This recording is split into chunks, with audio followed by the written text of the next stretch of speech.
Live from the Export Beer Garden Studios, this is the feature-length agenda for Friday. The Agenda, an alternative commentary collective podcast. G'day there, welcome along to the Agenda podcast with myself, G Lane and Manaia Stewart. A day late because we had some issues yesterday. There was a Hans Gruber situation unfolding down in downtown Auckland. Yeah. We needed Bruce Willis to throw Hans Gruber off the Nakajima Towers. All the public transport was cancelled and I couldn't make it to the studio, unfortunately. No, it was absolute chaos yesterday. Yeah. No one could get it. No one could get out, and for good reason as well. But the long and short of that meant that for the first time ever, the Agenda podcast actually got a primer out before an event started. Well, look, I don't like to break with tradition, and I think we may have to just wipe that podcast from existence, expunge that one. But I heard that one. Bonnie Jansen BJ didn't give the White Ferns much chance, but Fern Fever. Oh, mate, it's taken over me. It's consumed me. It's consumed the nation. As someone in the office here, up the Wahines. Yeah, that's not too bad from Cape Breton. I like that. I loved everyone getting in behind it. You were at the game. Oh, it was great. I took all my three kids, 11, 9 and 6. Getting there was a complete disaster, but that's always the way it goes. Yeah. But got in there. I worked at FIFA for a few years. I did my fair share of opening ceremonies. Yeah. I kind of knew what it was going to be. Bunch of kids running around dancing in different coloured T-shirts. Yep. I thought it was quite quick, the opening ceremony. It was very quick, and the new lights at Eden Park allow them to turn it into a bit of a disco. They can turn them off and on quickly because they're hot strike lights. They're kind of LEDs, so they can create a bit of a party zone. So it actually looked pretty cool. They had projection on the field. They had some great lighting. Music, they put in heaps more sound system in there, so the sound was real booty. Yeah. And they had a DJ playing throughout, so at the halftime break, it was just a massive dance party for kids. And it was a great, it was family friendly, and it was awesome, and I had a great time. I went in with very little expectations because I was having read all the media and got all the inside goss. I was like, oh shit, they're gonna if the Ferns get pants, it's gonna be terrible for this tournament.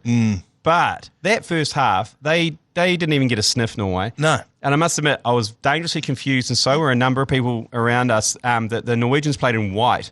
And we for a first couple of seconds, I was like, geez, there's a lot of blondes in the white in the Football Ferns. It's like there's like blonde ponytails everywhere. And someone goes, I think we're playing in black. I was like, oh, I think we are. I quite like the kit. I felt like the city was a buzz. I was doing some market research on a product that are sponsoring us. In the not too distant future. Handy works. And so we were at a pub last night, and the city was a buzz. People were everywhere. People were starting to fly past us on lime scooters with flags hanging off them. It was an Irish flag. We thought it was a Mexican flag.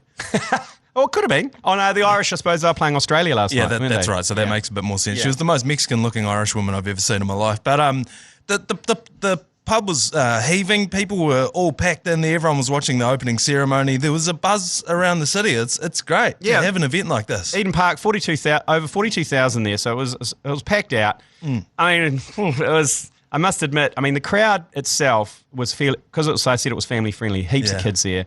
Heaps of young girls there. My daughter was absolutely fizzing at the bung. Yeah. And even my wife said, growing up, she never, ever went and saw a live sports fixture that featured women. Nah. She didn't, and in the last couple of years, we've had the Rugby World Cup and the FIFA World Cup here. And my daughter is obsessed now. And she's obsessed. And we were at this show. She went to the supermarket and she saw the Weet-Bix. You know how they bring out the Weet-Bix cards? Yeah. And for the first time ever, she saw that there were female rugby players on that. So she demanded we buy that packet of Weet-Bix. 100%. Ruby Tui wouldn't have been on that. No. We got a special one for her and we drew it and put rainbows on it. Yeah.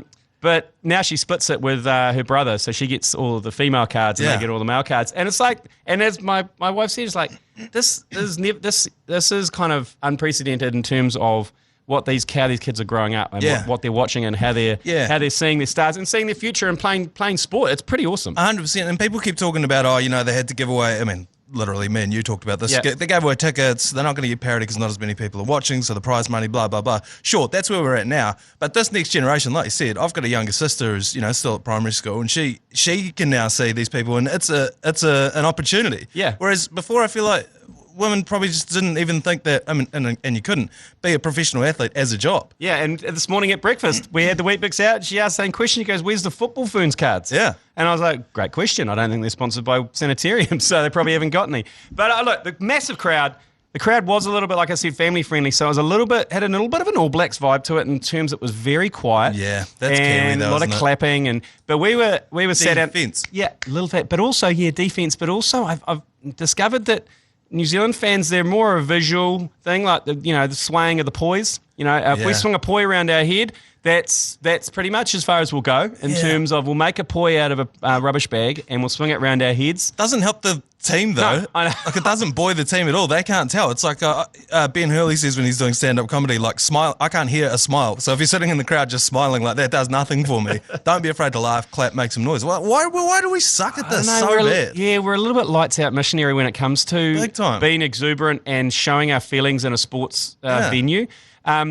Behind us was a bunch of Brazilians and Argentinians. There's so many Argentinians live on Waiheke Island. I think they made their way over. Yeah. And they were all in All Black kit. They were all in New Zealand kit. And they were behind New Zealand. And they started chanting and singing and full like, yo, yo, ole, ole, ole, ole, Kiwi, ole. That's not bad. That was quite cool. Yeah. And all the kids were getting into it. And for a while there, and we were in the East Stand, people started getting in behind it. And it was like, and it's going to take a while. They prefer a Mexican wave. Again, visual. Yep. Nothing actually supporting the team. Yeah, no.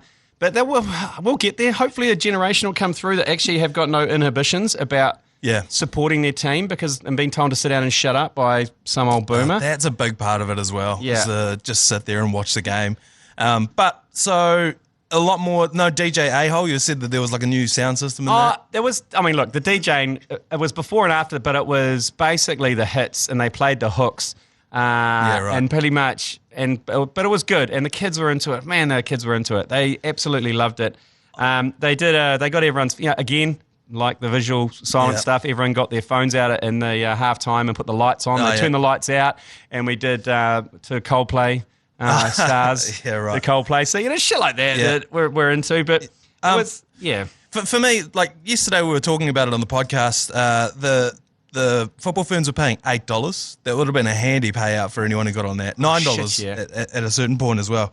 I saw a video, Joe Jury put it up on the Instagram story today, and they're panning down the Norwegian team in the tunnel. Have you seen this? Oh, and they're laughing. And they're smiling, they're laughing, they're having a good time. Then it pans around to Hannah Wilkinson at the back of the Football Ferns with just like the Terminator look across her face. And I was like, this is the moment that Norway lost this game. They took it too light. They did take it too light. The first half, they didn't get a sniff. Second half, that goal, what a great goal. And a release of energy from the entire stadium was just like, we could win this.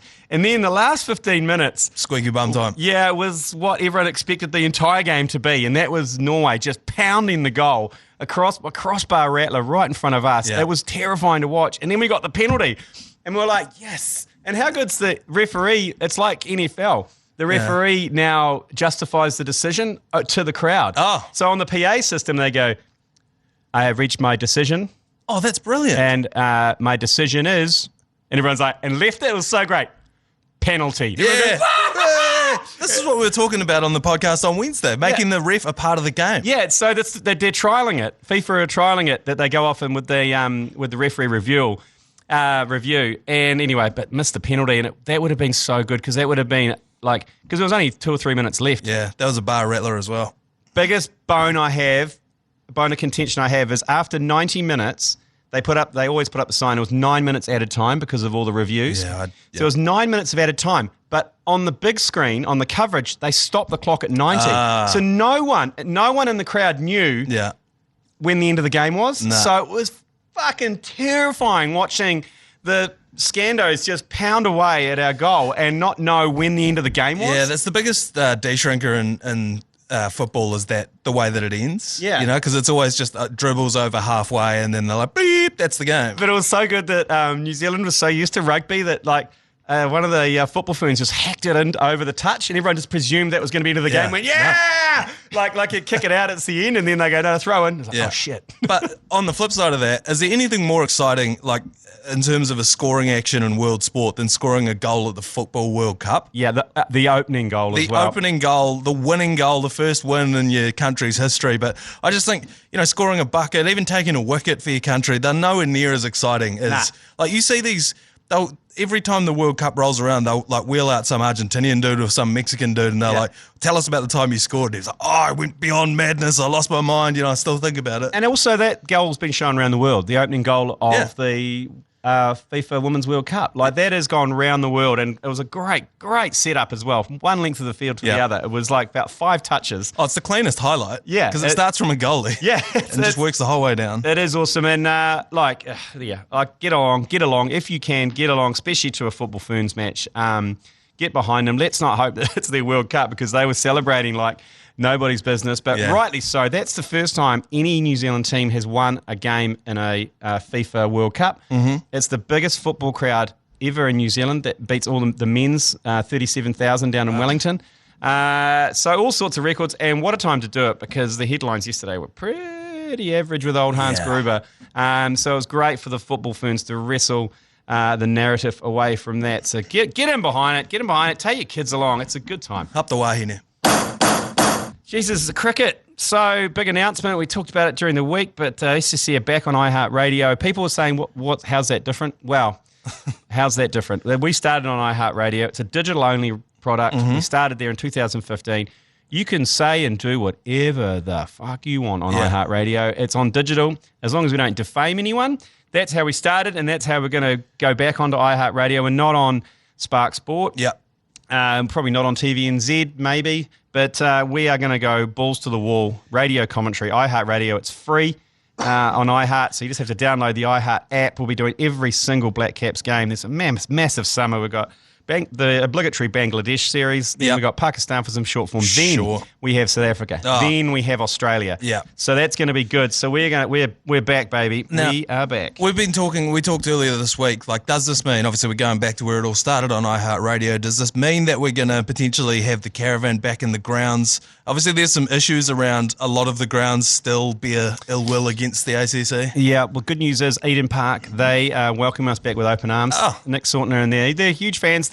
Management changed probably about 7 years ago, right? And they have been great ever since. And they'd put us on the roof. We could commentate from basically that walk they do across the top. Joseph Parker walks along when the All Blacks play. So we could do that. Eden Park's open. Christchurch, maybe not. Well, Christchurch, there's still some issues here. We need to go through counselling with Hagley Oval, and it's more the council that run Hagley Oval and V-Base. Yeah, there's ancestral shame that and hurt that needs to be worked out through both parties. But you bring up an interesting point, and actually Scotty Stevenson brought this up when we talked to him at the press conference. Yeah, we might not be allowed in the grounds, but what about the airspace above the grounds? It's open slather. Could we potentially bring a hot air balloon in and commentate the games? It would give us a vantage point that no other commentary team has ever had from about 100 feet above Hagley Oval. How does a stiff nor'wester, how do we deal with that? Well, we'd want to be tethered to somewhere upwind from the nor'wester so that when we're, I don't know, this is the thing about hot air balloons. Perhaps it's a Hindenburg type situation. Well, hopefully not a Hindenburg. I think blimps have come a long way. Well, sure. Maybe, but what I'm thinking is it would be the best thing for the ACC. Our failures have propelled us further than our successes ever have. So would it be the worst thing for the ACC to have a full Hindenburg on Hagley Oval? Oh, the humanity! With the mainstream commentators just going, oh my God, the humanity! You're just hearing Mark Richardson. Oh, the humanity! Yeah, if they thought that it was blown out of proportion by the media when Lee Hart stole the Powerade trolley, and which he didn't steal, by the way. Imagine us crashing a blimp into the middle of Hagley Oval. And Lee Hart running out of the blimp on fire. They would be like, explain that away. Yeah. Explain that away. Yeah. Stop, drop and roll. So the caravan, it's recently got its warrant.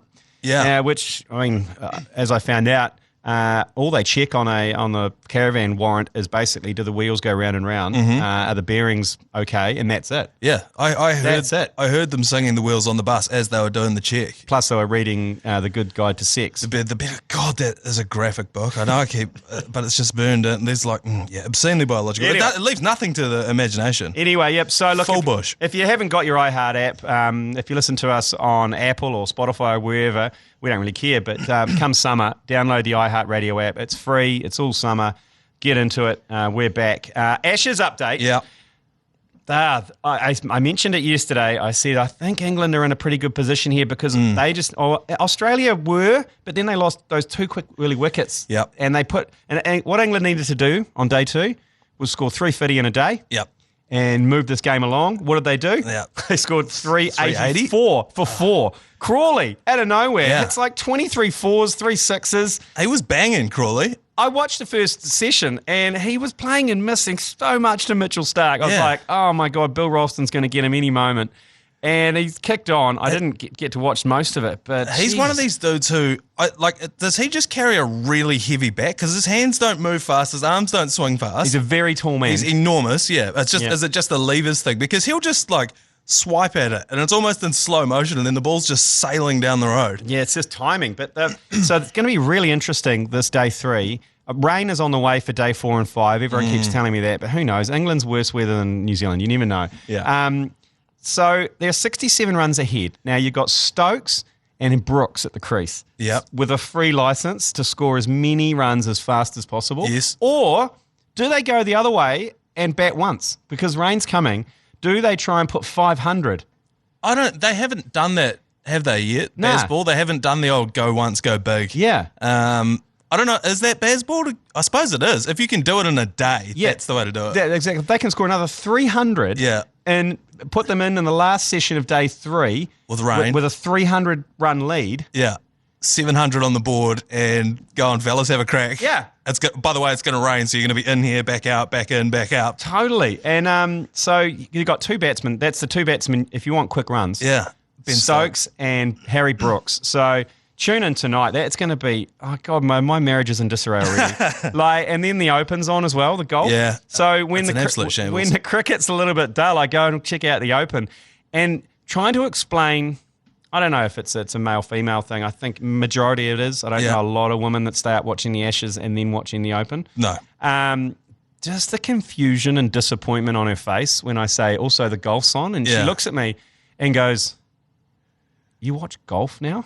Yeah. And I'm like, yeah. And she goes, and looked at me like, you're such a sad piece of shit. You're watching golf in the middle of the night. Yeah. I understand cricket because you love cricket. I'm sure. I'm struggling a little bit with the fact that you're watching Australia, England and not New Zealand. I'm okay with that. I know your friend is coaching the Aussie team and and he's a Kiwi and I know that, but I'm struggling with it. But the golf, and I'm like, Ryan Fox? Yeah. Dan Hillier. She's like, who the fuck is Dan Hillier? Well, tied for 144th.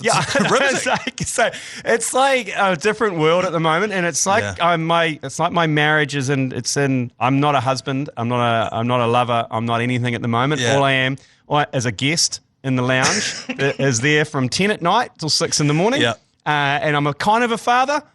I do some drop-offs, but apart from that, and so I love the Ashes, but as soon as it's over, the better. I know the exact feeling. It's the look that she gives you where it's like, I don't even really know you, do I?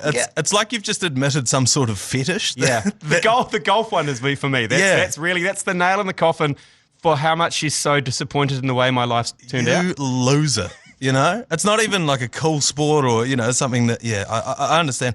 At the moment, it's scratching an itch for me because you can't get out and play golf because in the North Island, it has not stopped raining for 7 months straight. And it can't even go to the driving range because all the driving ranges are either closed or half shut.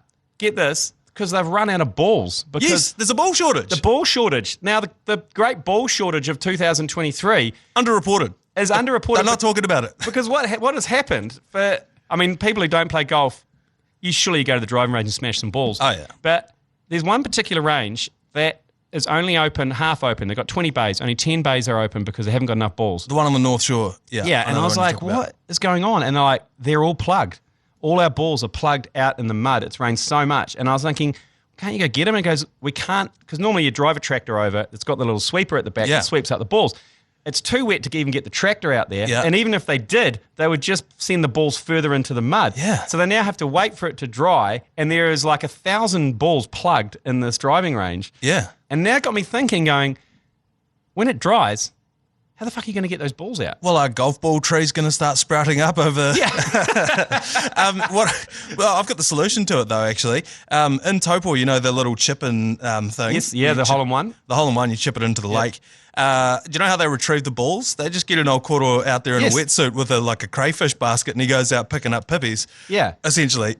Why don't you drive him up from Taupo up to Auckland and get him to dig them all out of the mud? I mean, he's out there in winter digging these balls out, like scuba diving to get these balls out of Lake Taupo. They're going to have to plough it like they plough up spuds. 100%. They're going to have to go out to Pukekohe, and they're going to have to go to Pukekohe and get something that extracts kind of kumara or rhubarbs. Yeah, and plough it up. And it's like unreal. It's such a strange byproduct of having a wet winter is the driving range, because that's where you go when you can't play golf. That's right. And now you can't play golf at the driving range. I know, they'll only give you like 25 balls, and that's just enough for me to really start slicing it and not enough for me to fix it. I had a great story about the old koro who gets the balls. Yes.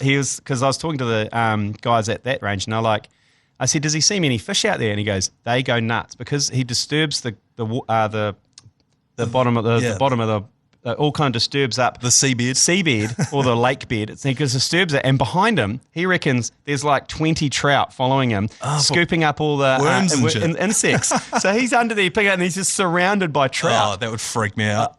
Trout though. I know, but I don't know. It's not like they're not. I've never heard of anyone being attacked by a trout. No, but I've heard of people getting attacked by taniwha in that lake. My dad used to freak me out by telling me there was a giant taniwha stuck in that lake, and it has just traumatised me. To this day, 32 years old, I still can't put my head underwater in Lake Taupo. Still freaks me out. A little bit of Black Caps news. The T20 squad for the mighty and important, crucial tour of the UAE on the way to England. Sure. Predictably, they have smashed out a bunch of youngsters to do the UAE part. And to save the skin of some regulars. So you got Adi Ashok, the leg spinner from Auckland. Good to see him in there. Chadwick Boseman gets another goal up. Yeah, Bose and Hose. Dane Cleaver's just going to the UAE. Dean Foxcroft on debut. He's going to the UAE. Cole McConchy's going to the UAE only. The Ship, the UAE only, and Will Young. The rest of them are pretty predictable in terms of who's going over to England. England's only short form. They're playing over there. They're just playing T20s. Feels like a bit of a box tick, if I'm honest. The UAE, what do they have? Obviously they're not a hotbed of cricket. Cash. Oh, a lot of money, do they? Cash. Interesting. So they've got 3 games in Dubai, all over the space of I think 3 days, and then they head over to England. On the 25th of August, they land. They play their first game against Worcester, a warm up, and then a warm up against Bristol, and then they've got 4 T20s against England in Durham, Manchester, Birmingham, United, and Trent Bridge in Nottingham, and that's all over the space of like about 10 days as well. There's so much cricket, and that's oh my god, and that's before the World Cup, and then before our summer. It's intense. That's ridiculous. It is intense. Great. So there we go. Tune in for that. Wahs tonight. Up the Wahines. 8 o'clock tonight against the Raiders. Yep. It is torrential downpour outside right now. So wet. We're recording this at about 10:30, and I can't see it stopping. They've been obviously, the newspapers jizz themselves whenever there's a weather event. Oh my god, the weather bell goes at the Herald. Ding, ding, ding, ding, ding, ding. And there is one going on right now. So Mount Smart Stadium is going to be an absolute bog. We've seen it in the past, and the problem with that is when we play in a bog, we don't score a lot of points. We don't play razzle dazzle, do we? We do not play razzle dazzle, which we haven't really done this year anyway. So. But what happens when we play in the wet is that we don't score points. It's not that we leak a lot of points. Yeah. So there's a bit of money in betting the unders on Warriors' total points. I'm quite hesitant to bet against the Warriors. There's so much on the line here for them. If they beat the Raiders, they are then tied for points, but because of points differential, they're in the top 4. Yeah. You have to be in the top 4 to be a contender to win this competition. Their run home is so easy. They've got the Raiders obviously tonight. Next week they've got a bye. You're a classic. Well, what you've done just there, Manaia, is you have just jinxed the Warriors by saying their run home is easy. Titans, Tigers, Eagles, Dragons, Dolphins. None of those teams. They're all bottom 8 teams. None of them scare me. There's a chance that we could go 6 from 6. I talked to, and this is a bit of a spoiler alert, but it'll be out in a couple of weeks. I talked to a dear friend, close friend of mine, just a great mate, Roger. Do you know Roger? Tuivasa-Sheck? Oh, yes. Yeah. Talked to him yesterday. Oh, did you? Yeah. How was he? How the kids? He's great. The kids are great. He was picking them up from school, actually. Just took a bit of time to... He called me just to see how I was getting on and what I thought of the Warriors. And was it just a chat, or have you recorded this? Oh, yeah, I recorded it, and it'll be out in 2 weeks, all thanks to Musashi. But what he was saying is that they look like a completely different team under Webby. They're a genuine top 4 contender, and that the logjam that we have at certain positions that we as fans are like, oh, God, how do you fit all these guys on the field? He's like, no, that's great. Because then, you get an injury, someone gets suspended, you're sailing. And it's this end of the season where that really comes into play because people are going to start getting injured. It's the, pointy end of the season. Basically, Rog just called me to ask like what I thought of their run home. And I told him the same thing that I've just told you. They could go 6 from 6. Jeez, top 2's a bit much, I think, but top 4. You're throwing so many curses out right now. It's unbelievable. Your commentator's cursing a storm up right now. Yeah, I don't want to bet against them tonight. The group chat this morning, the Mad Monday group chat, was firing up about the rain. Are they going to, how do they go? They often lose in these kind of conditions. But I don't think anyone's got the balls to bet against them. You don't want to short the Warriors at the moment. These are the kind of games they win.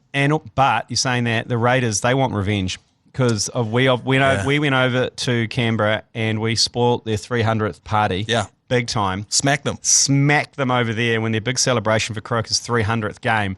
So they're going to be coming to Mount Smart. They'll probably be using maybe Sean Johnson's 200th as a bit of motivation just to burst. But they have seen the momentum of it and they want to come over here and burst the bubble. Yeah, 100%. Just on the Warriors' fortunes, I've got a wee bit of a stat to share with you. They're 10 places higher than when they finished at the end of last year. That is the 6th highest turnaround in history. And we don't have... It's not like we signed these massive, swing for the fences players. This is like It's a structure thing. It's obviously a Webby thing as well, but it's real. And the Aussies are all talking about it. The Aussie media. I saw, when they have a whip around of like Fox Sport or Channel 9 and they do all their predictions for the weekend. It is Warriors across the board. They all think the Warriors are winning tonight. Jeez, okay. Well, there you go. Well, 8 o'clock tonight, Sky Sport 5, yourself and Keezy on the call tonight. So tune into that. And just quickly, I think, and I mentioned it just before we came on here, you might be able to hear it. I've got Tohu Harris's strain of pneumonia at the moment. It's been passed on via Marcelo Montoya's wife who works